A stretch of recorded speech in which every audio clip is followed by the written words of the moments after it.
Olá, tudo bem com vocês? Eu sou o professor Emerson e estou aqui para nós fazermos o quê? Para nós trabalharmos literatura. Nós vamos viajar por textos literários, nós vamos conhecer esses textos literários, conhecer personagens, conhecer autores, rever talvez alguns autores que vocês já conheçam, rever algumas histórias talvez que vocês já conheçam. Mas o mais importante é que nós estamos aqui para trabalhar literatura, para nós vivermos essa literatura. E como eu gosto de dizer, a literatura nos favorece, ela permite que a gente faça tudo isso, que nós saiamos do lugar sem que a gente saia do lugar. Ou seja, nós podemos viajar estando aqui mesmo. E para nós começarmos a nossa aula de literatura, nós já vamos conversar um pouquinho. O que é literatura para você? Peço que nesse momento que você pense quais são as crenças que você tem sobre literatura, o que você acredita que seja literatura. Vou dar um tempinho para você e eu já volto.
Então, fico curioso aqui, pensando o que você acredita que seja literatura. Será que você é uma daquelas pessoas que gosta de literatura? Será que você é uma daquelas pessoas que se envolve na literatura ou já se envolveu em algum texto literário e deixou um pouquinho a literatura de lado para viver outras coisas, para ler outras coisas? Se você não sabe, eu sou super curioso e fico curioso para saber o que você responde sobre o que é literatura. Mas eu trouxe para vocês o quê? Uma pequena explicação do que seria literatura. Olha só, a literatura é uma manifestação artística que usa a palavra como matéria-prima, extraindo dela seus múltiplos significados ou usando-a como instrumento para falar da realidade.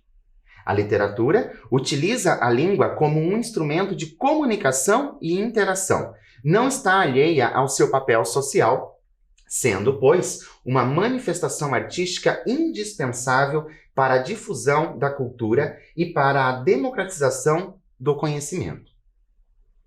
Um ou uma escritora é um ser social e, inserido na realidade de um povo, capta situações e sensações, recriando a realidade ou transfigurando.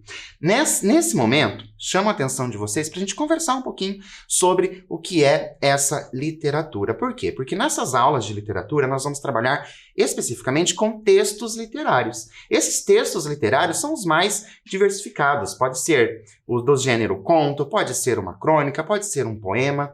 Tudo isso entra dentro da literatura. E é interessante que quando a gente fala de literatura, a nossa mente ela tem que realmente viajar. Por quê? Porque eu preciso entrar nesse texto que eu estou fazendo a leitura. Eu preciso me reconhecer, talvez, como um personagem daquela história. E quando a gente consegue fazer isso, quando a gente consegue se envolver na história, quando a gente consegue se apaixonar por um personagem, ou mesmo odiar um personagem, isso significa que aquela literatura ela está significando para mim. Eu realmente estou vivendo aquela literatura. E por isso eu convido vocês sempre para a gente realmente viver a literatura, porque a literatura permite isso, que a gente viva. Nesse momento eu estou aqui, o professor Emerson, mas quando eu estou fazendo a leitura, eu posso ser um outro personagem, tantos personagens que as literaturas nos oferecem.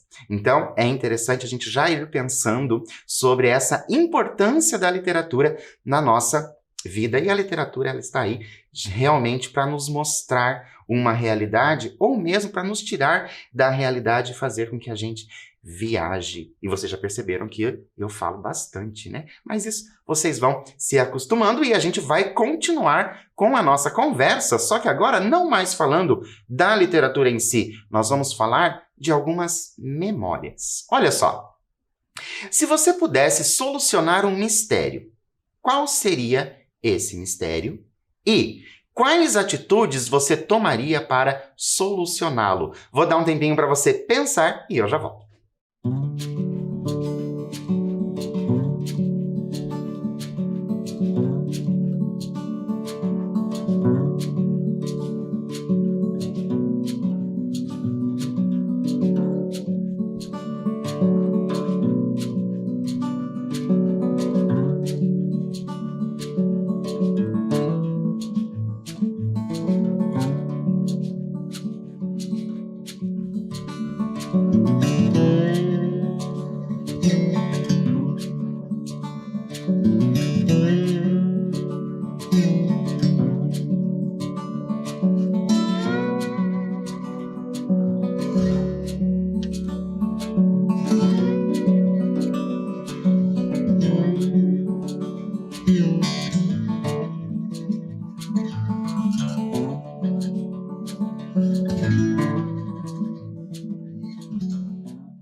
Então, como eu já comentei com vocês, sou curioso e fico curioso para saber o que você responde. Qual seria esse mistério? Será que as suas histórias de leitura, o que são histórias de leitura? Aquilo que a gente vai lendo e a gente vai adquirindo, a gente vai colocando na nossa mala, na nossa bagagem de viagem pela vida, a gente vai colocando essas histórias. Será que nessas histórias de leitura você já leu algo sobre um mistério, alguma coisa, você ali vendo talvez, né, uma série na TV ou mesmo assistindo a um filme, será que você trabalhou ali como um detetive para descobrir algum mistério que estava acontecendo? Será que você é dessas pessoas que quando está lendo ou está assistindo a alguma coisa que traz essa ideia de mistério e de suspense, você fica querendo descobrir? Eu sou uma pessoa assim, começo já assistindo, querendo saber o que vai acontecer ou mesmo já indicando quem são os criminosos. Por quê? Volto a dizer, a literatura me permite isso. E sabe o que é bacana? Quando a gente chega no final e a gente percebe que foi totalmente diferente daquilo que nós imaginamos. Mas sobre isso a gente vai falar depois. Agora, olha só. Vamos conhecer o nosso autor de hoje. A gente já sabe que tem alguma coisa a ver com mistério. Olha o que eu trouxe para vocês. Eu trouxe aqui, né, o nosso mapa aqui, mostrando a América. E agora? De onde será que é esse nosso autor? Então, nós temos aqui, né, o nosso país, Brasil. Será que nosso autor vai ser do Brasil? Então, a gente já sabe, nós temos esse destaque para a América do Sul. Então, de onde será que vem esse autor? Será que ele vem da América do Sul? Vem de um vizinho nosso. Olha só, ele vem da Argentina. Esse nosso autor vem da Argentina, muito próximo de nós. Olha só o nome do nosso autor, Roberto Arlt. Difícil falar o nome dele, né? Misturar esse R com esse L é difícil, mas nós temos aí então o nosso autor, Roberto Arlt, nascido em 1900 e faleceu em 1942. Acharam o sobrenome difícil? É porque vocês não viram o nome completo dele. Olha só, Roberto Godofredo Christophersen Arlt é um dos grandes fundadores da moderna narrativa argentina, a par de Jorge Luis Borges e de Ricardo Guiraldes. Nasceu em Buenos Aires em 2 de abril de 1900. O caráter forte de seu pai fez com que Roberto saísse de casa cedo, tendo várias ocupações até ingressar no jornalismo em 1916, e estreando na literatura também em 1916 com Jeová. Publicou El Juguete Rabioso, sua primeira novela em 1926. Nessa época, começava a escrever para os jornais Crítica e El Mundo. Suas colunas diárias apareceram de 1928 a 1935 e foram depois compiladas no livro Aguafuertes Porteñas, que se tornou, com o passar dos anos, um dos clássicos da literatura argentina. e faleceu de um ataque cardíaco em Buenos Aires em 26 de julho de 1942. Então, nós conhecemos um pouquinho do nosso autor e eu trago para vocês também algumas obras dele. Olha só, tenho aqui Águas Fortes Portenhas, Os Sete Loucos e O Brinquedo Raivoso. São algumas das obras desse nosso autor. Professor, mas nós vamos fazer a leitura dessas obras. O nosso texto de hoje, ele tem esse título: Um Crime Quase Perfeito. Prestem bem atenção, que é um crime quase perfeito. E agora a gente já vai pensar um pouquinho. O que poderia ser considerado um crime perfeito? Percebem a diferença? O título, um crime quase perfeito. E a pergunta é, o que poderia ser considerado um crime perfeito? Desta vez é perfeito. Vou dar um tempinho para você e eu já volto.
Sem querer me tornar repetitivo, eu sou curioso e fico curioso para saber o que vocês escrevem, o que vocês conversam, né? Será que você é uma das pessoas que está aí conversando com alguém que está próximo a você? Olha, eu acho que um crime perfeito seria assim ou seria de uma outra forma. Afinal, eu acho que está na hora do quê? De nós entrarmos nessa literatura. Por isso eu te convido para viver essa história. Um crime quase perfeito do nosso autor argentino de hoje. Olha só, as alegações dos 3 irmãos da suicida foram checadas.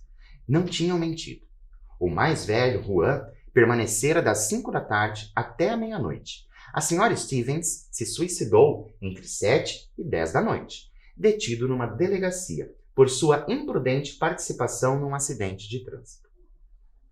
O segundo irmão, Esteban, estivera no povoado de Lister desde as 6 da tarde daquele dia até as 9 do seguinte. Quanto ao terceiro, Dr. Pablo, ele não se afastara em nenhum momento do laboratório de análise de leite da companhia ERPA, mas exatamente do setor de doseamento da gordura. O curioso é que, naquele dia, os 3 irmãos tinham almoçado com a suicida, comemorando seu aniversário, e ela, por sua vez, em nenhum momento deixara entrever uma intenção funesta.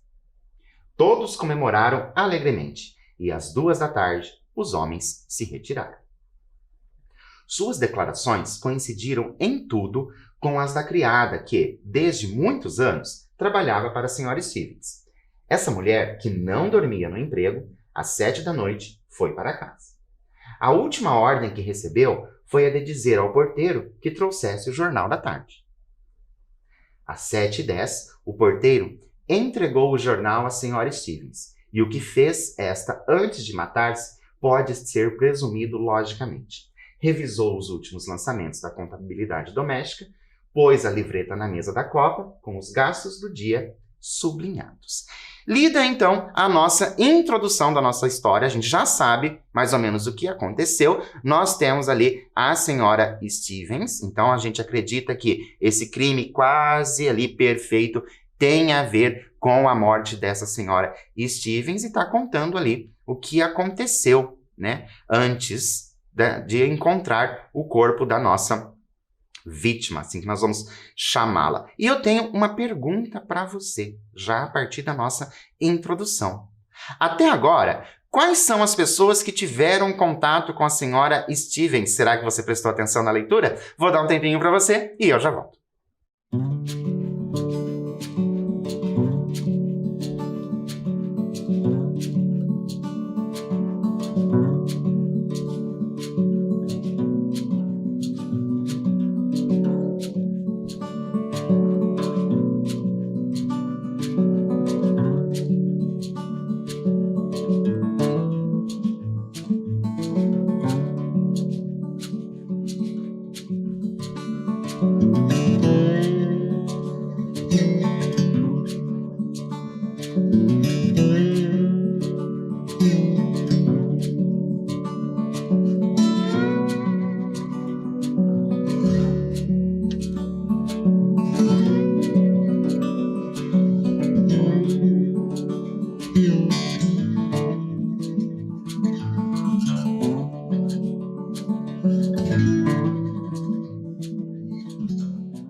Então, será que você prestou atenção na leitura para descobrir aí quais foram as pessoas que tiveram contato com a nossa senhora Stevens? Mas, se você não lembra ou se você lembrou somente de alguns, não precisa se preocupar, porque eu trago para vocês. Olha só, nós tivemos então os 3 irmãos. E agora, será que você lembra o nome dos 3 irmãos? Ih, professor, não lembro o nome dos 3 irmãos.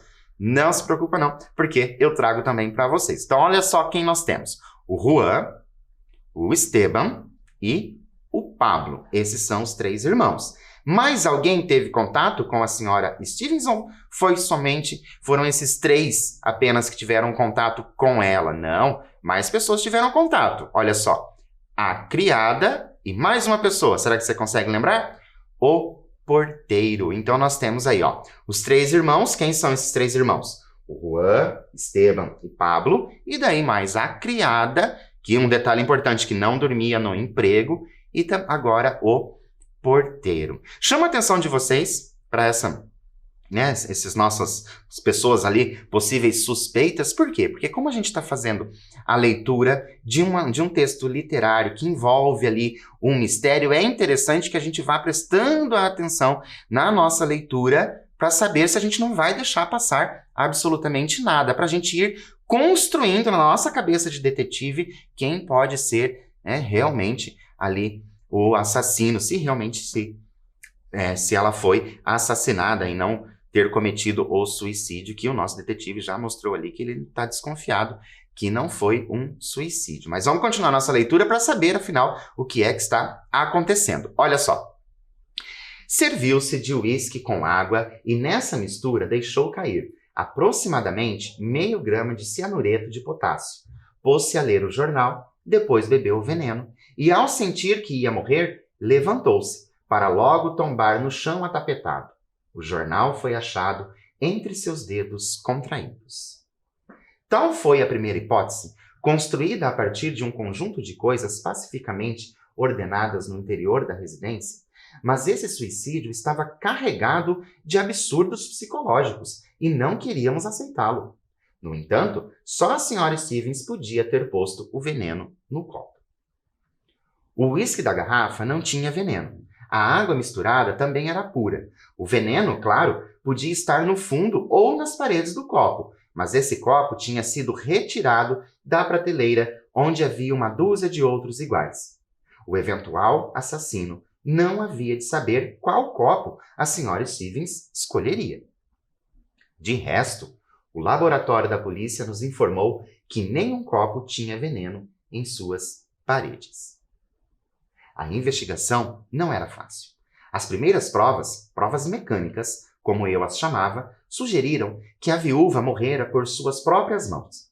Mas a evidência de que, ao ser surpreendida pela morte, estava distraída na leitura do jornal, tornava disparatada a ideia do suicídio.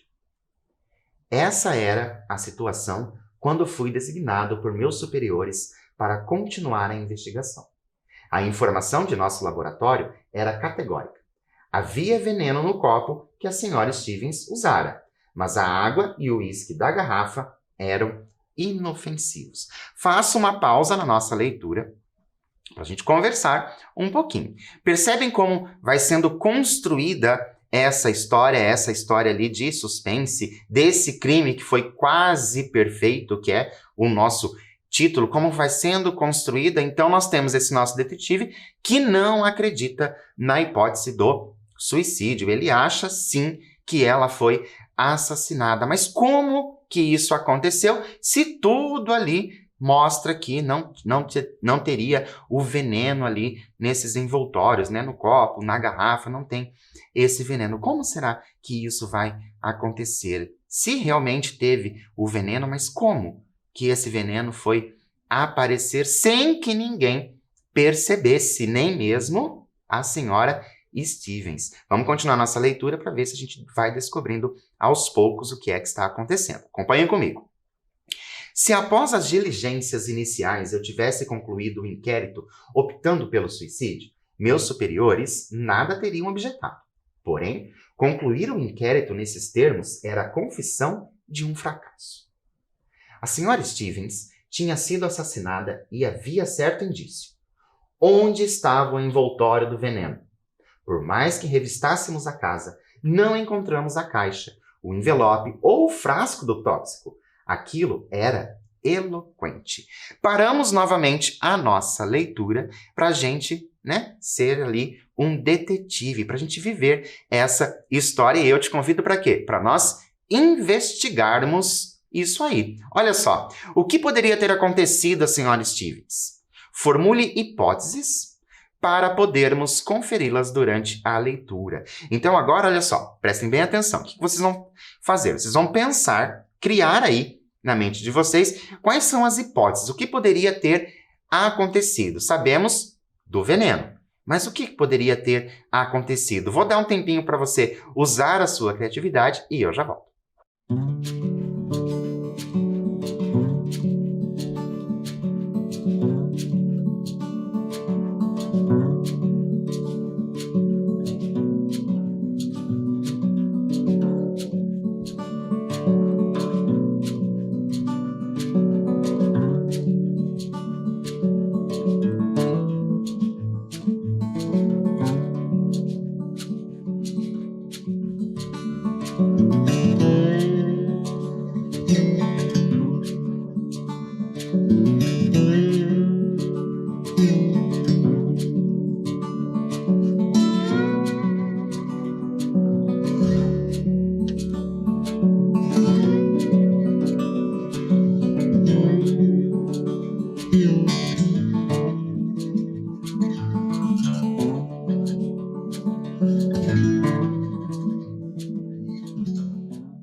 Então, conseguiram formular aí algumas hipóteses? Eu gosto dessa formulação de hipóteses, por quê?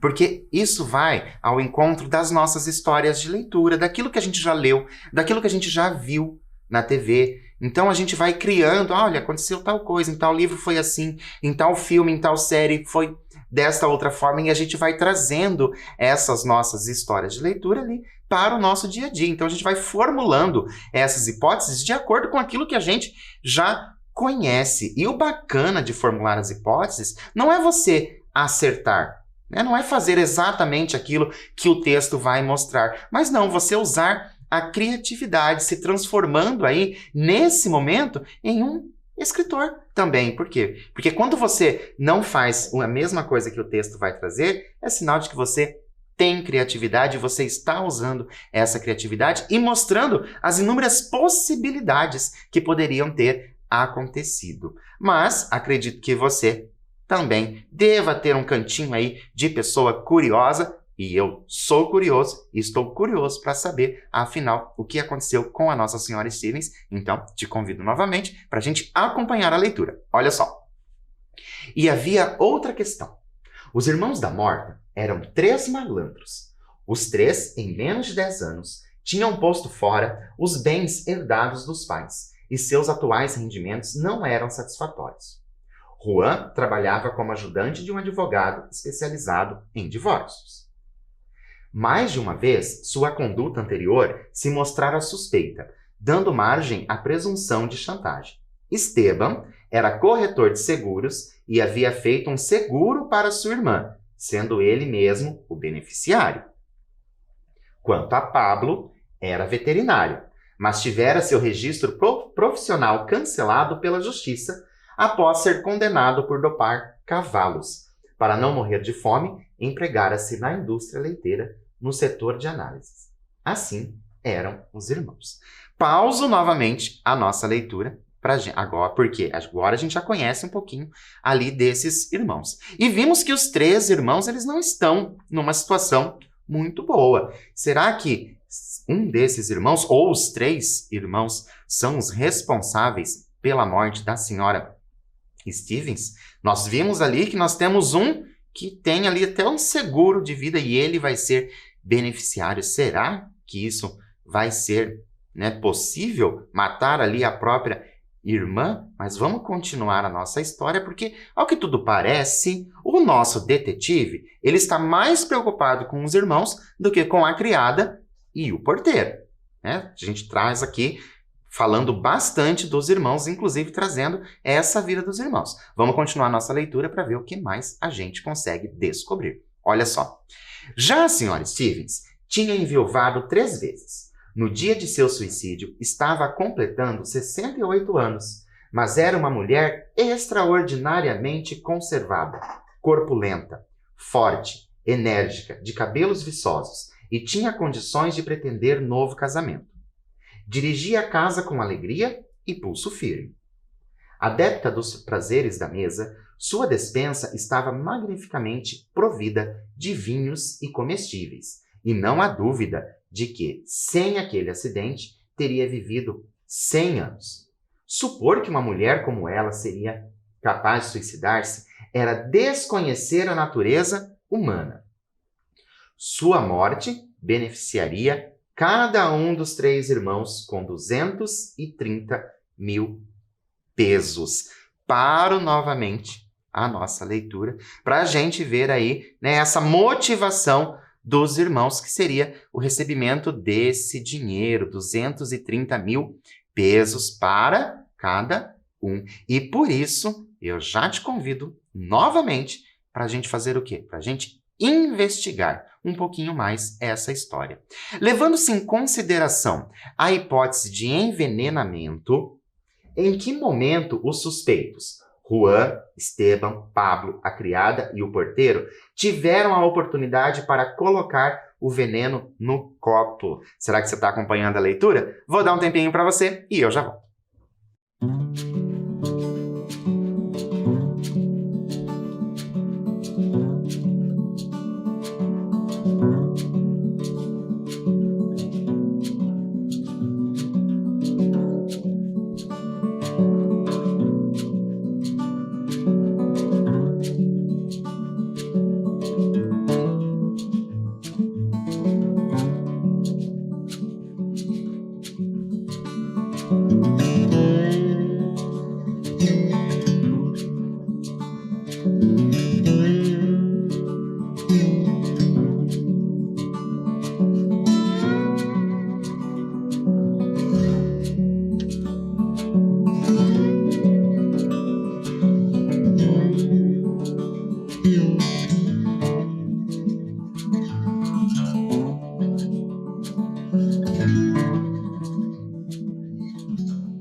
Então, será que você está prestando atenção nessa leitura para saber ali em que momento esses suspeitos tiveram para envenenar a senhora Stevens? Só para a gente poder relembrar, lembra que os irmãos almoçaram com ela. Lembram disso? Lá no início do texto, comemorando o aniversário. Claro que a criada, trabalhando na casa, teve aquele momento. Mas e o porteiro, professor? Em que momento o porteiro teve? Ah, será que você está lembrado que o porteiro subiu até a casa dela para entregar o jornal? Olha só, esse pode ter sido ali o momento propício para colocar o veneno. Ah, tá ficando curioso? Tá ficando curiosa? Eu também estou. Então vamos continuar a nossa história. Olha só. O cadáver foi descoberto pelo porteiro e pela criada às 7 da manhã, quando esta, não conseguindo abrir a porta, que estava trancada por dentro, chamou o homem para ajudá-la. Às 11 da manhã, como creio ter dito anteriormente, estava em nosso poder a informação do laboratório. Às 3 da tarde, eu deixava o quarto em que estava detida a empregada, em sua própria casa, com uma ideia na cabeça. O assassino arrancara um vidro da janela para entrar na casa, e após deitar veneno ao copo, recolocara o vidro no lugar. Era uma fantasia de romance policial, mas convinha verificar a hipótese. Saí da residência da senhora Stevens decepcionado. Minha especulação era falsa. A massa dos vidros não tinha sido removida. Absorvido em minhas conjecturas, entrei num café, tão ausente do mundo que, embora detestasse bebidas alcoólicas, pedi um uísque. Quanto tempo esteve a bebida sem ser tocada diante dos meus olhos? Não sei. De repente, vi o copo de uísque, a garrafa d'água, o pratinho com gelo. Atônito, fiquei olhando aquilo. Uma hipótese dava grandes saltos em meu cérebro. Paramos novamente a nossa leitura para a gente pensar um pouquinho agora o que foi que aconteceu. Então, a primeira hipótese levantada pelo detetive de ter entrado ali pelo vidro não foi confirmada, mas parece que ele pensou em outra coisa e por isso eu te convido também para pensar. Qual poderia ser a nova hipótese pensada pelo detetive? Lembre-se, ele estava lá no café com um copo de uísque. Lembrem-se disso, que isso pode ser importante para ajudá-los. Vou dar um tempinho para vocês e eu já volto.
Então, o que será que esse detetive pensou, vendo ali tudo o que tinha, né, na frente dele? Uísque, copo, gelo. Que hipótese será que ele está colocando, levantando ali? Que ideia será que ele está tendo? Fico curioso para saber a sua resposta, ou que hipótese você levantaria, já que você está acompanhando essa história de investigação da morte da senhora Stevens. Fico pensando em você como detetive, como que você tentaria resolver essa situação. Vamos continuar nossa história para ver aí se você pensou na mesma coisa que o detetive ou se você criou uma nova hipótese. Vamos lá. Chamei o garçom, paguei a bebida que não tomara, embarquei num táxi e fui à casa da criada. No quarto, me sentei à frente dela. Olhe-me nos olhos, disse-lhe, e veja bem o que vai responder. A senhora Stevens tomava uísque com gelo ou sem gelo? Com gelo, senhor. Onde comprava o gelo? Não comprava, senhor. Em casa há uma geladeira pequena que faz gelo em cubinhos, e a criada, como acordando, prosseguiu. Agora me lembro. A geladeira estava estragada. Ontem, o senhor Pablo a consertou num instante. 1 hora depois, nos encontrávamos na residência da senhora Stevens. O químico de nosso laboratório, o técnico da fábrica que vendera a geladeira, o juiz de instrução e eu. O técnico retirou a água do depósito do congelador e vários cubinhos de gelo. O químico iniciou seu trabalho e, minutos depois, disse. Claro que se nós estamos falando de uma história de mistério, não é verdade? Eu não posso contar o mistério tão rápido para vocês, por isso nós vamos pensar mais um pouquinho e dessa vez nós vamos nos antecipar à história. Olha só, e agora? A qual conclusão o químico poderia ter chegado? O químico chegou a uma conclusão, mas qual conclusão seria essa? Vou dar um tempinho para você usar a sua criatividade e eu já volto.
Então, que conclusão será que o químico chegou? Afinal, será que ele chegou alguma conclusão? Porque, né, pode acontecer que não tenha nada. Novamente, pode ser uma hipótese descartada. Mas vamos descobrir, então, o que foi dito? Olha só. A água está envenenada. Os cubos também. Olhamo-nos, contentes. O mistério tinha terminado. Agora era um mero jogo a reconstituição do crime. O Dr. Pablo, ao trocar o fusível da geladeira, era este o defeito segundo o técnico, lançara no congelador certa quantidade de veneno dissolvido na água. Sem suspeitar, a senhora Stevens preparara seu uísque.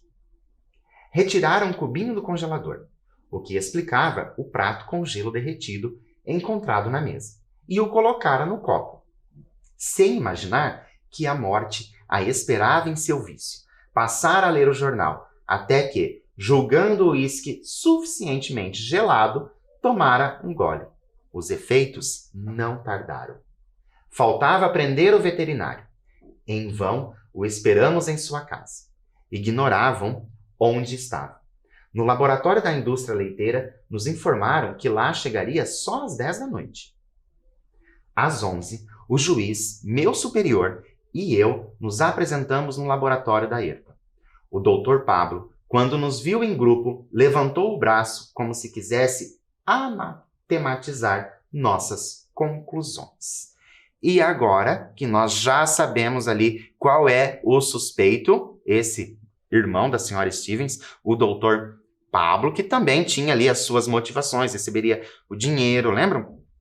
Que ele foi condenado, estava com um trabalho bem inferior, mas agora a gente precisa pensar ali. Por quê? Porque eles já sabem, ou talvez não, quem seja essa pessoa, né? Esse criminoso, esse assassino. E eu te convido para nós nos anteciparmos novamente. Olha só. E agora? Você acredita que o detetive chegou ao suspeito correto? O que poderia acontecer ao irmão da senhora Stevens? Vou dar um tempinho para você e eu já volto.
Então, será que o nosso detetive chegou à pessoa correta? Já aconteceu com você, de você estar lendo algum texto, ou você assistindo a algum filme, assistindo a uma série, e você vai caminhando, né, pensando que vai ser tal pessoa, e no final não era aquela pessoa? Isso é interessante porque, quando a gente fala de literatura, a literatura nos permite isso, permite reinventar, reviver, trazer essas reviravoltas na leitura. É isso que faz a literatura ser essa coisa tão apaixonante que nós temos ali a nosso dispor. E agora, o que será que vai acontecer com esse irmão da senhora Stevens? Por quê? Porque pode ser que ele seja realmente o assassino, mas pode ser que ele não seja o assassino. E agora?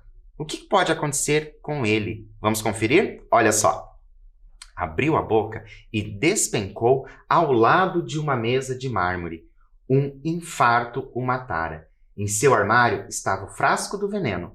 Foi o assassino mais engenhoso que conheci. E assim termina o nosso texto, um crime quase perfeito. E eu te convido para a gente conversar mais um pouquinho. Olha só, foi um texto literário, professor? Mas como assim? O que é um texto literário? Texto literário é quando nós temos esse texto de literatura que vai nos trazer. São contos, são crônicas, poemas. Então nós temos esse texto literário que vai fazer com que a gente viva essas histórias. Esse nosso primeiro texto, Um Crime Quase Perfeito, faz com que, permite o quê? Permite que a gente entre nessas histórias e vá pensando, vá vivendo. Vocês perceberam que ao longo da leitura, nós tentamos fazer o quê? Nós tentamos ir descobrindo o que estava acontecendo. Nesse momento em que a gente tenta descobrir, nesse momento em que a gente se antecipa na história, pensando o que pode acontecer, ou nesses momentos de pausa que nós fazemos, que você possivelmente em algum deles pensou, não, professor, não para agora não, porque eu quero saber o que vai acontecer, é o que a literatura nos permite. Ela nos permite isso, ela nos permite viver essas histórias. E eu espero realmente que você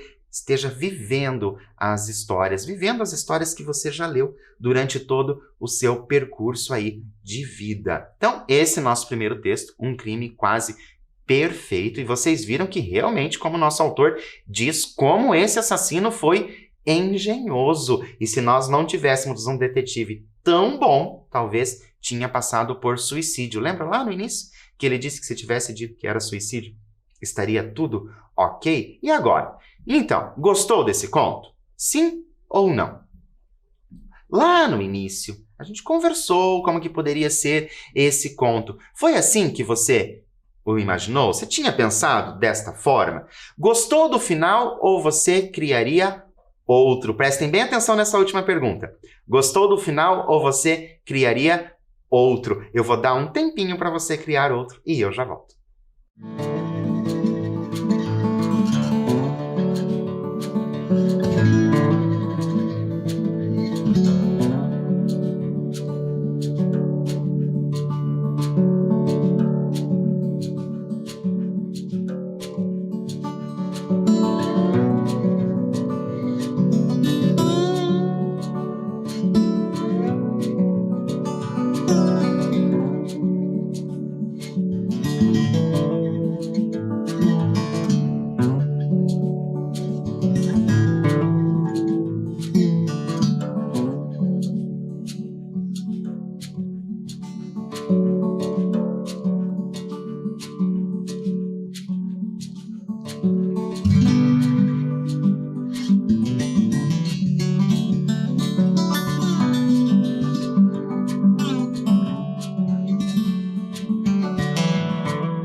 Então, conseguiu criar um outro final? Poxa, professor, não deu tempo. Mas aí, na sua mente, você conseguiu criar um outro final? Eu fico muito curioso para saber qual outro final você criaria. Será que o irmão não teria sido ali, né, sofrido aquele ataque e morrido? Ou será que ele teria sido preso? Ou será que não teria sido ele? Ia se descobrir uma outra pessoa e dar início a uma outra história, um novo capítulo para essa história. Volto a dizer para vocês, vou me tornar repetitivo, sou curioso mesmo, e volto a dizer que a literatura nos permite tudo isso, nos permite criar. Por quê? Porque a literatura, ela é maravilhosa. Eu posso sair daqui de onde eu estou e ir lá para a Argentina, onde esse texto foi criado lá pelo nosso autor argentino, e mesmo assim eu nem saí daqui, porque a literatura me permite viajar. Por isso, eu te convido para viajarmos para tantos outros lugares em outros momentos. Fico por aqui, deixo meu abraço e até mais.